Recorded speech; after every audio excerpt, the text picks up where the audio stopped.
الذي لا إله إلا هو الحي القيوم وأتوب إليه أستغفر الله العظيم الذي لا إله إلا هو الحي القيوم وأتوب إليه أستغفر الله العظيم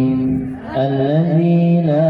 إله إلا هو الحي القيوم وأتوب إليه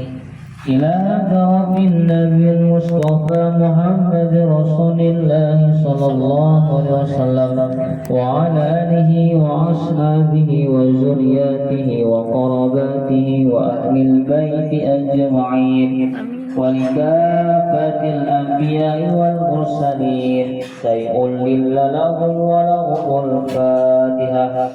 أعوذ بالله